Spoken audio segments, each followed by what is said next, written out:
The Used People Lot by Irving Fang, originally published in Worlds of If, August 1958. Narrated by Tom Trussel. It's had it. Finished. Done. My wonderful red thunder flash, I thought to myself, isn't worth the electricity to atomize it to kingdom come. Ever since that drunk and his two-seat charioteer ploughed into the rear end with such force that even my radar repellent couldn't stop it, my thunder flash has been out of kilter. The specialists my garage recommended worked over it for 2 days, but couldn't get it to running the way it did new. And what was I supposed to do for an automobile now? I had signed the customary 40-year pact for half my salary to pay for it. That meant I would still be shelling out by 2117. Weeping over it wasn't going to do any good. It was stuck on the 5th level expressway, and that was that.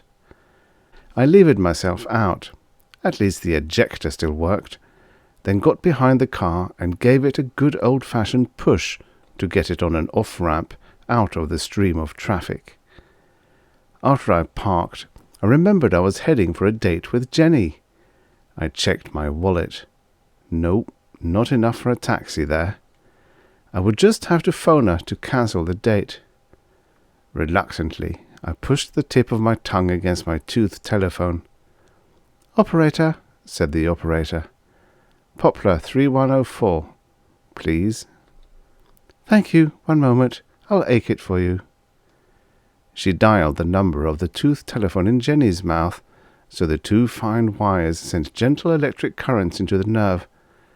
On the 3rd ache, Jenny clicked the receiver open with the tip of her tongue. "Hello?" "Jenny, this is Arnold. I won't be able to come over this evening." "But we had a date," Jenny said in a petulant voice. "I know, but my car broke down." "Again?" "Yes, honey." "Why don't you do something about it?" Jenny complained. "But baby, what can I do? I've been to the garage, I've been to the specialists. I'm so broke on account of these repair bills, I've been living on macaroni concentrate for the last couple of weeks." Jenny, my beautiful sweetheart, was distinctly unhappy. "Don't come to me with your troubles," she replied. "In fact, you don't have to come to me at all until you can come like a gentleman." "Oh, listen just a minute, Jenny." I started to plead, but it was too late. Jenny had clicked off. A fine thermokettle of fish. A month ago I had a shiny lifetime car and was romancing the best-looking girl in town. Then one drunk comes along and my car is next to useless and my girl is mad at me. Feeling in a distinctly blue mood, I shoved my tongue to the other side of my mouth and shoved on my tooth radio. I rolled the tongue over the bottom of the tooth until I got a program with some blues music, just the way I felt. The blues. I sat in the front seat of my Thunder Flash and listened to the music echoing against my tonsils. After the song came the inevitable commercial, only this was a new one. The announcer said, "Here's some big news from Grinning Gregory, your largest volume dealer in lifetime cars. Gregory announced today that his used people lots are nearly empty. Yes, Grinning Gregory's used people lots are nearly empty. And that means good news for you car owners with lifetime contracts who would like new cars. Grinning Gregory has added to his stocks of new Orions, Thunder Flashes, Galaxies, Solars, Charioteers, Protons, and Fords. For the first time in 2 years, yes, the first time in 2 years, he has more new cars than new people to sell them to. So he is offering a limited number of them to used people, you folks who have had cars, on his conveniently located used people lots. Come on down and let some of Grinning Gregory's new cars look you over.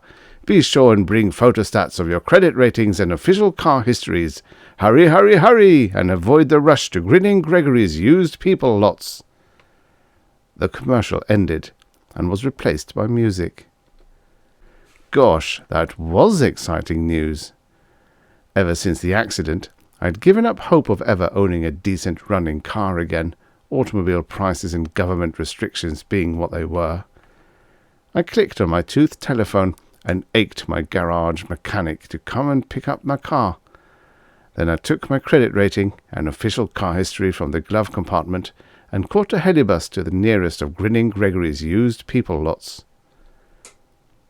A lot of guys were already there before me, most of them in the same fix I was. They had been in accidents, or they were divorced and their wives got custody of the car, although they still had to pay for it. Some of them had been on the lot for some time and looked a little shop-worn under the lights and fluttering pennants, but they hadn't found a car yet that would take them. We were all classified as used people, a lot less desirable than people who hadn't signed for cars yet. One of Grinning Gregory's contract brokers lined us up in a row facing the path the cars would come by robot direction. The fellow to my right slicked his hair down neatly and began shining his shoe tops on the backs of his trouser leg. "Sure hope I get selected," he whispered nervously to me. "Boy, don't you sometimes wish you were living a couple of 100 years ago when cars were cheap enough so other people were doing the picking?" "Not me," I told him. "Drive that junk? I'll admit you didn't have to swear but a couple of years of your life away. But look at all you get now in a car." I suppose you're right," he said. "My Orion was stolen a year ago when I accidentally cut off the burglar photocell. The police never did find it, and I've been trying ever since to get another one." "This is the first time I've tried," I said. "My car—" "Shh!" he interrupted. "Here they come." A procession of new cars, led by a beautiful green Solar convertible, inched its way along the row of hopeful buyers, all of us with our credit ratings and car histories pinned to our lapels. Each car's robot mechanism recorded our statistics, took our pictures, noted our heights, weights, and appearances, then began to correlate the data. By government order, the robot mechanism was directed to select its most promising future owner. A sober-sized bank president, for example, might dearly love to change his big black Galaxy sedan for a low-slung charioteer sports car. But sports cars were planned with crew-cutted college boys in mind, so the bank president would be likely to end up with another big Galaxy. Of course, the payment rate was fixed, and the contracts were almost always for 40 years. A tie salesman might want a Galaxy to make an impression on his neighbours, but he'd probably wind up with a Proton or a Thunderflash, like I had. I was a tie salesman. The Solar came abreast of me. I stood straight and smiling as it began to note my statistics. It flashed to 23 when it was done. Not so good. That put me in the 23 percentile rank of its desirability.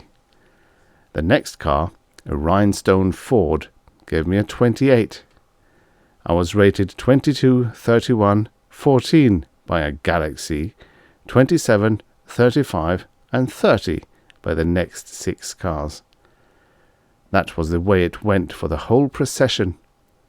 I received the highest rating, 58, from an experimental model Proton that was no longer in production, but I knew it was rating everybody higher, and I was pretty gloomy.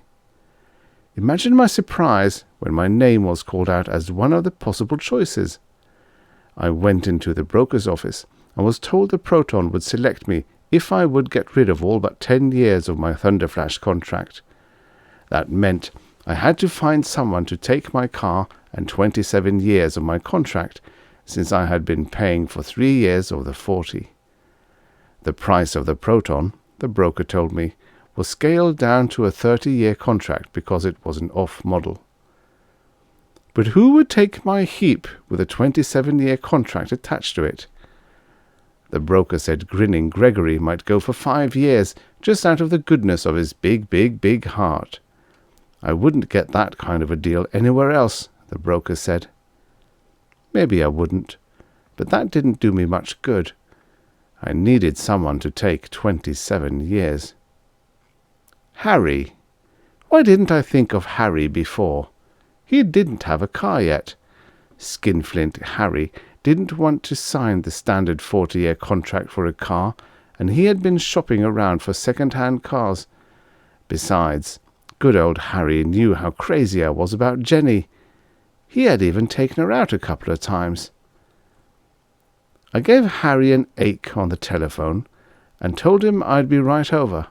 Then I ached the garage, and the mechanic told me he could get my Thunderflash in pretty good running condition again, even though he couldn't promise anything permanent.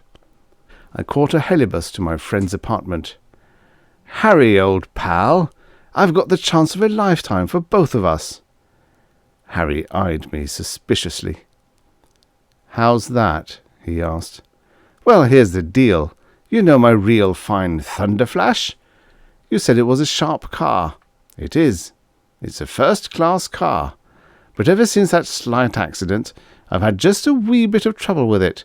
Not much, you understand, but it's niggling enough to annoy my girl, Jenny. You remember Jenny, the girl you used to go with before I cut you out? Ha ha! Anyhow, Jenny wants me to get another car, a newer one." "But how can you?" Harry asked. "You already have one." "That's just it, old buddy," I replied. "Grinning Gregory has one of those experimental model Protons. It's a beauty, shimmering orange with purple wheels and bearskin upholstery. You'd love it. They'll let me have it on a 30-year contract if I can sell 27 years of my Thunderflash contract. So here's what I'm going to do for you, pal. I'll keep 10 years of the contract and let you have the Thunderflash for the rest. You'll be getting a 3-year-old car with 13 years of the contract taken care of.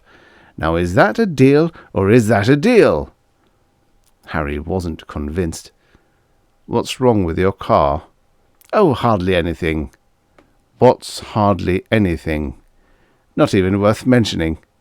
"What's not worth mentioning?" "To tell the truth, the frame is just the least trifle out of line, and every once in a great while it makes the rear wheel twist sideways." "I don't know," said Harry. "Good old cautious, hard-headed Harry," I told him. "You are getting the deal of a lifetime and doing a good loyal friend a big favour besides." "I still don't know, Arnold," said Harry. "All right. When will you know?" "Let me sleep on it tonight." "Okay, Harry." I went home in high spirits. I knew Harry would come through for me and take that wreck off my hands. He always was a man with an eye out for a deal. I slept late the next morning, but by afternoon I was over to the used people lot to tell them to hold the Proton for me for another day. Instead, they tapped me over the head with the news that someone came in that morning and bought it, and they didn't have another one like it that would accept me. Another hope gone astray. I caught a helibus to the garage and picked up my Thunderflash after paying a whopping repair bill. I drove to Jenny's house to convince her it was just as good as new. Jenny's mother met me at the door. "Hello, Arnold," she said with the big smile of greeting she always gave me. "I'm glad to see you, and I hope you'll keep dropping over to see me, but Jenny isn't here any more." "Not here?" "I'm afraid not." "Where is she?" "She eloped less than an hour ago. You remember the boy she used to go with, Harry? He came by in a beautiful new car. It was shimmering orange with purple wheels and bearskin upholstery and—" The end. Subscribe for your daily stories of futures past.